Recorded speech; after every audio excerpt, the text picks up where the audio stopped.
मैं राम प्रसाद गुप्ता आप सभी प्यारे विद्यार्थियों को आज तीसरा वीडियो संस्कृत व्याकरण का लेकर आया हूँ। इसके पहले सभी अध्यापक बंधु हर सब्जेक्ट को पढ़ाए हुए हैं। कृपया आप सभी लोग जिस तरह से हमारे अध्यापक बंधु मेहनत कर रहे हैं, आप लोगों को घर पे ऑनलाइन पढ़ाने की सुविधा दे रहे हैं, आप लोग भी सार्थक बनाएं इस पढ़ाई को। इसकी पिछले वीडियो में मैं वर्णों का उच्चारण स्थान केवल 3 सूत्रों तक ही बता चुका था। आज मैं पुनः इन 3 सूत्रों को दोबारा बता रहा हूं, आप लोग ध्यान से पढ़ेंगे। सूत्र है पहला, अपूह विसर्जनीयानाम कंठ। और इस सूत्र में वर्ण आएंगे और दीर्घ आ, दीर्घ स्वर आ। केवल अ कहने मात्र से ही हम समझ लेंगे कि अ और दीर्घ आ, यानी ह्रस्व अ और दीर्घ आ। फिर उसके बाद उ से स्पष्ट हो जाता है कि क वर्ग।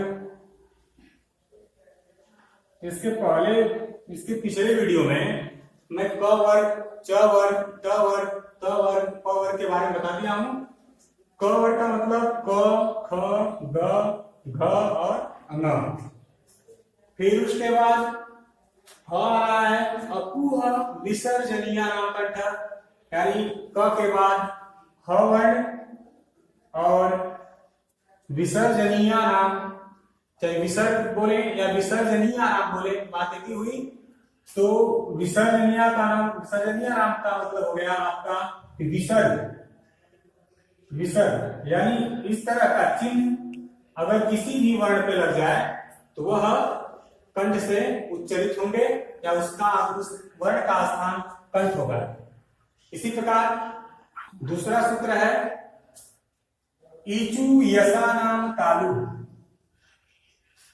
जिस प्रकार हम अपूर्व विसर्जनीयानाम कंठ सूत्र से और आ बताए हैं, उसी प्रकार ईचु यसानाम तालु सूत्र से ह्रस्व ई और दीर्घ ई।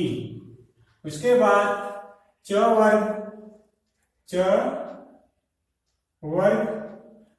य और तालव्य श, य और तालव्य स, ये सभी वर्ण तालु से बोले जाएंगे। फिर तीसरा सूत्र है ऋतु रसायाम मूर्धा। इसमें ह्रस्वरी या दीर्घरी दोनों का संकेत एक री से हम देते हैं। फिर टू का मतलब टवर्ग, टवर्ग, टवर्ग में ट, ठ, ढ, ढ, ड़, टवर्ग र और श, र और मूर्धा श या मूर्धन्य श जो हम लोग बोलते हैं। कितने वर्ण मूर्धा से बोले जाएंगे। चौथा सूत्र आता है लृतु लशानाम दंता। ली ऐसा स्वर है जो कभी दीर्घ नहीं होता है, यह केवल ह्रस्व स्वर में ही इसकी गिनती होती है। और तू से त वर्ग में आपका त, थ, द, ध और न आता है। फिर लशानाम ल और स, इतने वर्ण यानी ली, त वर्ग में त, थ, द, ध और न, ल और स, ये सभी वर्ण आपके दंत से बोले जाएंगे, यानी इसका स्थान दंत होता है। उपु पद्मनियानाम ओष्ठ, इस सूत्र से ह्रस्व उ और दीर्घ उ। उ का मतलब प वर्ग और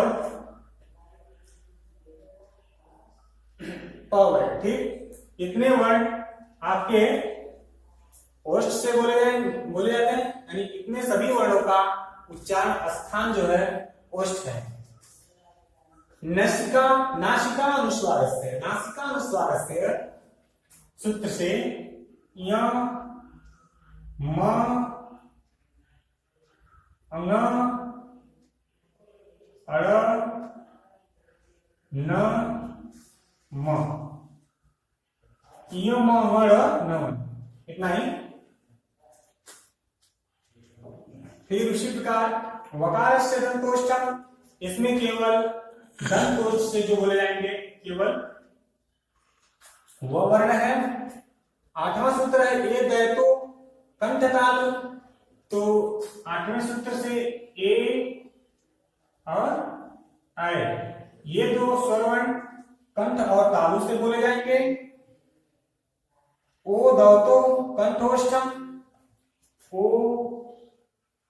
और आओ ये दोनों स्वरवर्ण आपके स्वरवर्ण का उच्चार स्थान कंठ ओष्ठ है। यह एक सीधा तरीका हुआ सूत्र के अनुसार याद करने का। अगर आपको सूत्र नहीं याद हो पाते हैं तो आप जब परीक्षा में या किसी भी परीक्षा में अगर आपको वर्ण मिले तो उसको आप एक बार उच्चरित करके देख लेंगे ये वर्ण कहां से बोला जाता है, मुख के किस स्थान से बोला जाता है, तब भी स्पष्ट हो जाता है।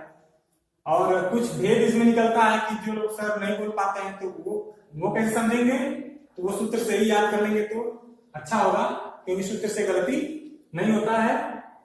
और जो वर्ण का जो स्थान है उस स्थान से लोग नहीं बोल पाते हैं, लोग कहते हैं सर हम तो ऐसे ही बोलेंगे, तो वह जिसको कहते हैं तुतलाना, तो तुतलाना वाली भाषा हो जाएगी। तो ये सबसे अच्छा रहेगा कि आप शुद्ध वर्णों का उच्चारण स्थान जो सूत्र दिया गया है उसको याद करें।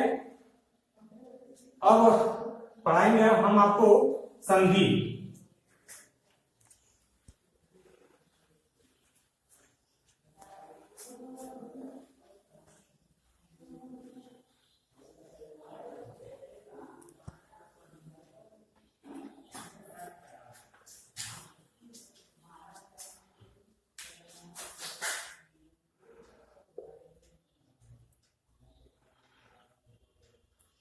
पहली बात कि हम संस्कृत में अगर संधि इस तरह लिखें तो इसको एक तरह से गलत माना जाता है, क्योंकि इस तरह से हम संधि मात्र हिंदी में ही लिख सकते हैं, क्योंकि न जो है संधि इस तरह से ही लिखा जाए संस्कृत में तो सही माना जाता है, क्योंकि जो न है वह त वर्ग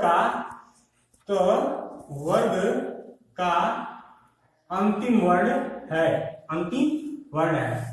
तो यानी जिस वर्ग का अंतिम वर्ण अगर न आ रहा है तो हम अनुस्वार न देकर के न लिखेंगे, उसका अंतिम वर्ण न लिखेंगे, क्योंकि ध जो है त वर्ग का ही वर्ण है, इसलिए हम इसकी जगह पे न लिखेंगे, न की अनुस्वार लगाएंगे। इस बात का ध्यान रहे कभी भी। तो सबसे पहले संधि,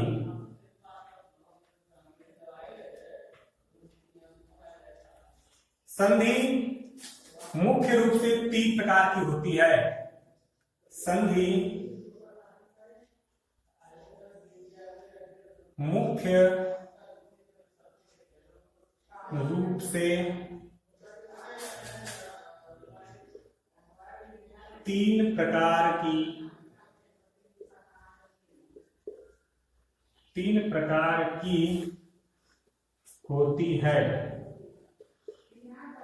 होती है।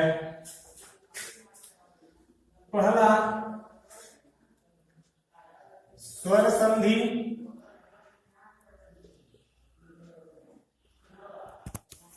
दूसरा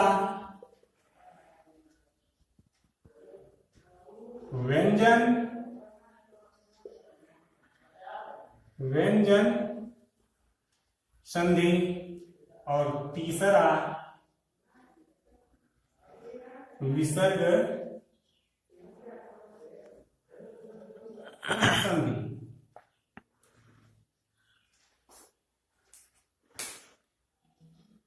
तो सभी संधियों को पढ़ने से पहले हम आपको बता दें कि संधि किसे कहते हैं। संधि किसे कहते हैं?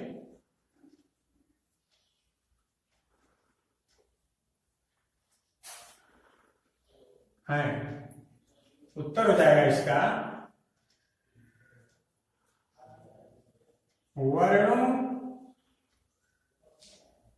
के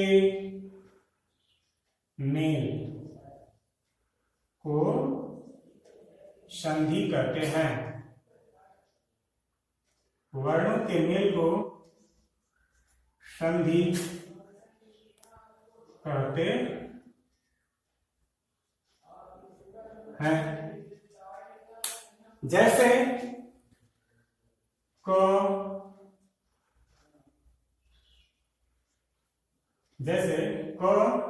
और ल दोनों मिलेंगे तो हो जाएगा कल। संधि करने का मतलब कि आदि वर्ण और अंतिम वर्ण जो है इनको मिलाने से सार्थक शब्द बनता है, तभी संधि सही होगी। तो इस प्रकार संधि को तीन भागों में तीन तरह के बताई गई है: स्वर संधि, व्यंजन संधि और विसर्ग संधि। पहला प्रकार है स्वर संधि, पढ़ेंगे। स्वर संधि, स्वर संधि मुख्य रूप से 6 प्रकार की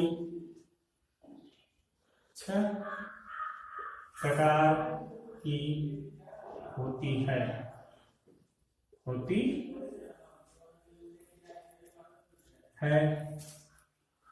पहला है दीर्घ संधि।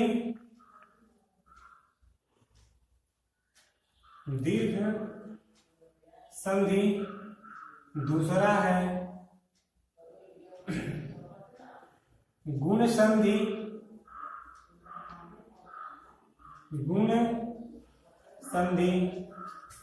तीसरा है वृद्धि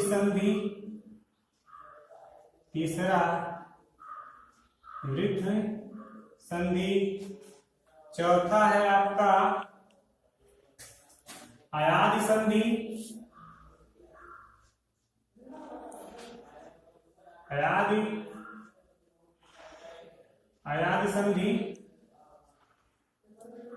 और पांचवा है यण संधि।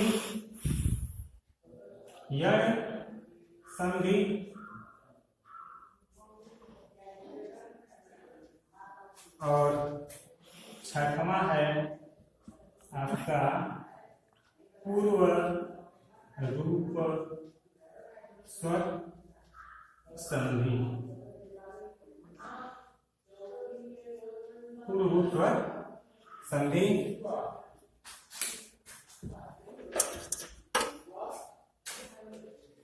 इन स्वर संधि के मुख्य रूप से जो 6 प्रकार होते हैं, उन 6 प्रकारों में पढ़ेंगे। पहला संधि जो है दीर्घ संधि।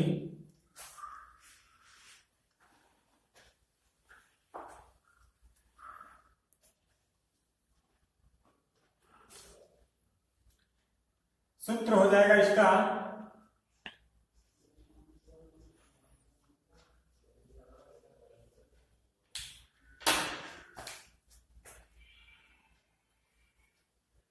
अकः सवर्णे दीर्घ।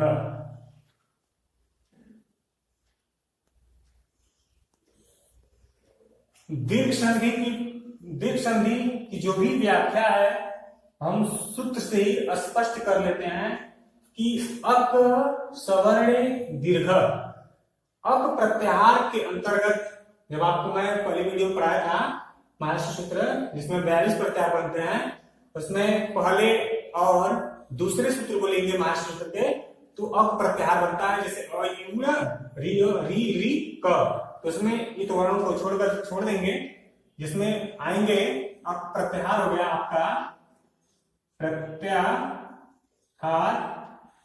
जो है अब हो गया। अब इसके अंतर्गत वर्ण आएंगे अ ई उ री और री। ये 5 वर्ण जो है अक प्रत्याहार के अंतर्गत आएंगे।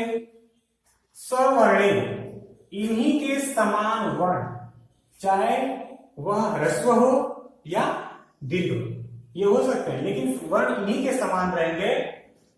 और जब आस पास होकर के आएंगे तो दीर्घ होगा, यानी ह्रस्व स्वर में होकर के उन्हीं स्वर वर्ण का दीर्घ स्वर वर्ण हो जाएगा। जैसे आपको समझा देते हैं, जैसे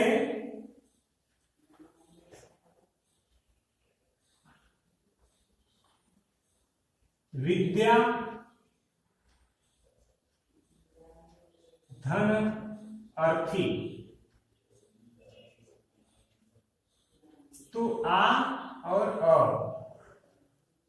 आ प्लस अ, ये प्रथम शब्द है और ये द्वितीय शब्द है।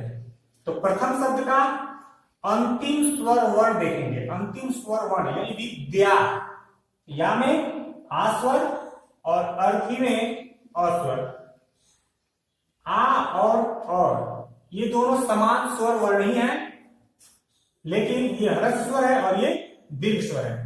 तो जब ये समान स्वर हैं दोनों, अंतर सिर्फ ह्रस्व और दीर्घ का है, तो यहां पे बताया कि दीर्घ हो जाता है। अपना सवर्णे दीर्घ, यानी अब के समान वर्ण जो है आए आसपास होकर के, तो वो दीर्घ हो जाता है। यानी ये दोनों मिलेंगे जब, तो क्या हो जाएंगे, दीर्घ का ही आगम होगा यहाँ पे, इसलिए यह शब्द विद्यार्थी बनेगा। आइए हम सभी स्वरों के बारे में पढ़ें।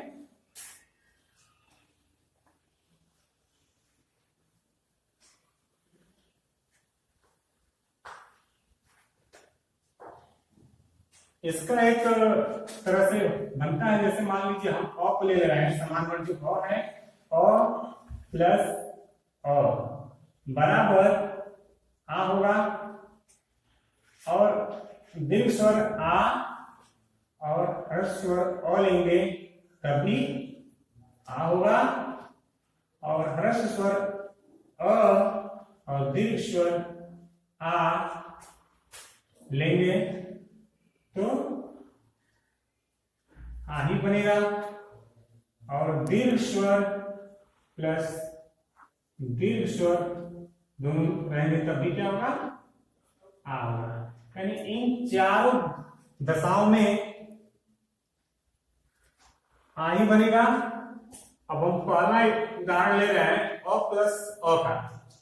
जैसे पहला शब्द हो गया इसका धनार्थी, शब्द है धनार्थी। इसका संधि विच्छेद करेंगे तो पहला शब्द आएगा धन और दूसरा शब्द है अर्थी।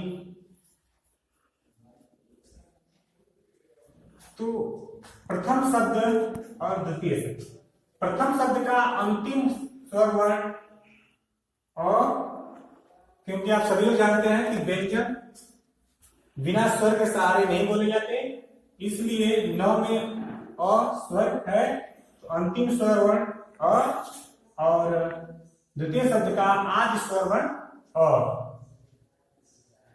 तो आपको बताया है इधर अ प्लस अ जब दोनों मिलेंगे तो क्या होगा, आ होगा। हम इन दोनों को मिला देंगे तो हमारा धनार्थी शब्द सिद्ध होगा। उसी प्रकार दूसरा का देखिए, दूसरा का हो जाएगा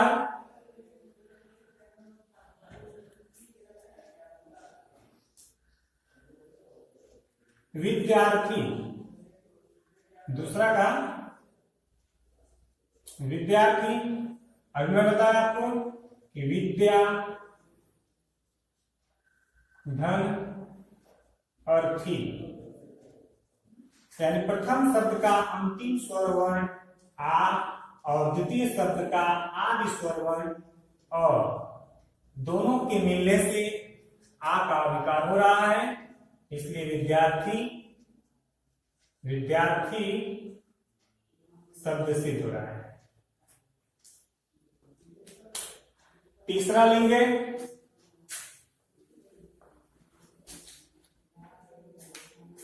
तीसरा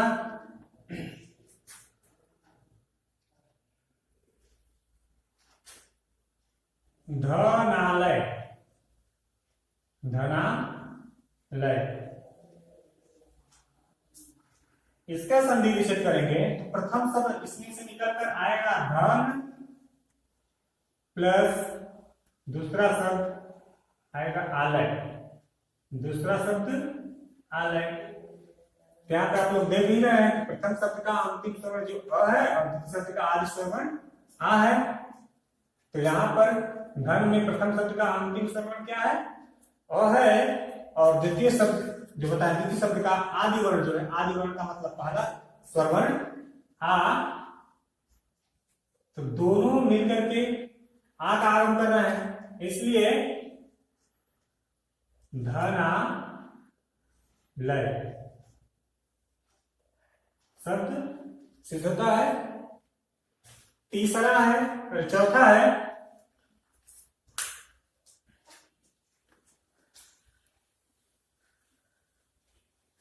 चौथा आपका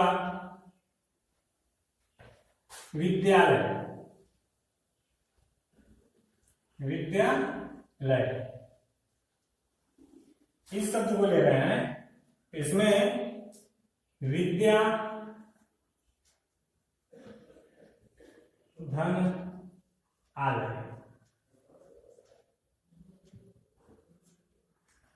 यानी प्रथम शब्द का अंतिम स्वर वर्ण आ और द्वितीय शब्द का आदि स्वर वर्ण आ, जब दोनों मिला रहे हैं आ का ही विकार हो रहा है, इसलिए विद्या लय शब्द सिद्ध हो रहा है। जिस तरह और स्वर वर्ण के समान स्वर वर्ण आ यानी अ ह्रस्व स्वर और आ दीर्घ स्वर दोनों समान वर्ण हैं, इसी तरह जैसे मैं आपको बताया था कि अप प्रत्याहार में अ, ई, उ, री और री, ये 4-5 वर्ण जो आ रहे हैं, तो अ का तो मैं बता दिया आपको। इसी प्रकार ई का, जैसे गिरीश, एक एग्जाम्पल ले रहे हैं, गिरीश लिखेंगे गिरीश। जिस तरह ह्रस्व स्वर अ प्लस अ बराबर आ बन रहा था, उसी प्रकार ई का जब लेंगे तो ई प्लस ई बराबर दीर्घ ई, इसको दीर्घ ई स्वर बोलेंगे। तो यहां पर हम इसका संधि विच्छेद करेंगे गिरीशा का, तो गिरी, गिर धन ईश, गिर धन ईश, यानी यहां पर ह्रस्व स्वर ई और दीर्घ स्वर ई दोनों के मिलने से दीर्घ स्वर ई का ही बनेगा। सूत्र बता दे रहा है कि अपर सवर्ण दीर्घ, यानी अप प्रत्याहार के अंतर्गत आने वाले जो 5 वर्ण हैं, ये अगर प्रथम शब्द के अंतिम स्वर वर्ण और द्वितीय शब्द के आदि स्वर वर्ण में आसपास समान होकर के आए तो दीर्घ संधि के अंतर्गत रखे जाएंगे और वह दीर्घ संधि कहलाता है। दूसरा संधि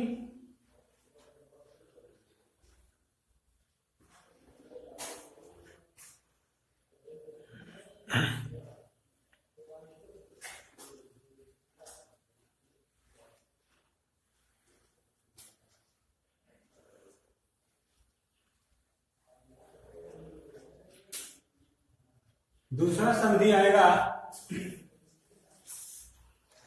आपका गुण। गुण स्वर संधि बोले या गुण संधि कहें, एक ही बात, क्योंकि स्वर संधि में केवल स्वर का ही विकार होता है, व्यंजन का नहीं, इसलिए हम गुण स्वर संधि लिख सकते हैं। सूत्र आता है इसका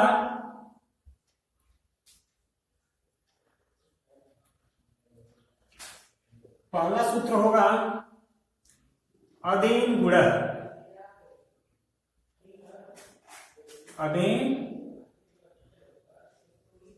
अदेन गुण,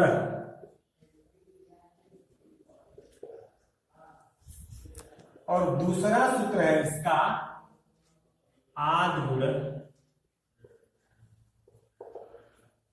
अब आप लोग यहां पर कहेंगे कि सर अदेन गुण तो किताब में नहीं मिलता है, केवल आद गुण मिलता है। तो अदेन गुण सूत्र से इसका हम व्याख्या करें तो इसका संधि विच्छेद करें तो होगा अत धन एंग, अत धन एंग। जसोक्त संधि के नियमानुसार वर्ग में बदल जाता है, इसलिए यहां पर लिखा है अदेन। तो संधि विच्छेद किए तो अत और एंग बना। इसमें का आप देख रहे हैं कि यहाँ पर हलंत लगा हुआ है, लेकिन तो ईत वर्ण है, एक संज्ञक वर्ण है, तो को लेंगे नहीं, किसको लेंगे, सिर्फ और को लेंगे। फिर उसके बाद इन प्रत्याहार है ए ओ म आया, पढ़े होंगे आप लोग महासी सूत्र में। तो ए ओ म जो सूत्र है उसमें ए ओ और म जो है उस पर हलंत लगा रहता है, ईप संज्ञक वर्ण होता है, इसलिए इसको हम नहीं लिखते। यानी अदेन गुण सूत्र से अ ए और ओ ये जो तीन शब्द है, अरे तीन वर्ण जो है, इन्हीं तीन वर्णों का अ ए ओ तीन वर्णों का गुण संज्ञा होगा, गुण संज्ञा होगा, गुण संज्ञा होगा। यानी इसको हम कह सकते हैं कि यह गुण संज्ञक सूत्र है। कौन सा सूत्र है, गुण संज्ञक, गुण संज्ञक सूत्र है, गुण संज्ञक सूत्र है। आद गुण सूत्र जो है, यह सूत्र संधि विधान सूत्र है, गुण संधि सूत्र है, इसको कहेंगे गुण संधि सूत्र, गुण संधि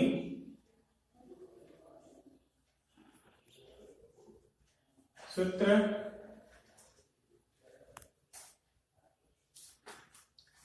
अब आगे की बात अगले वीडियो में आपको बताएंगे। धन्यवाद।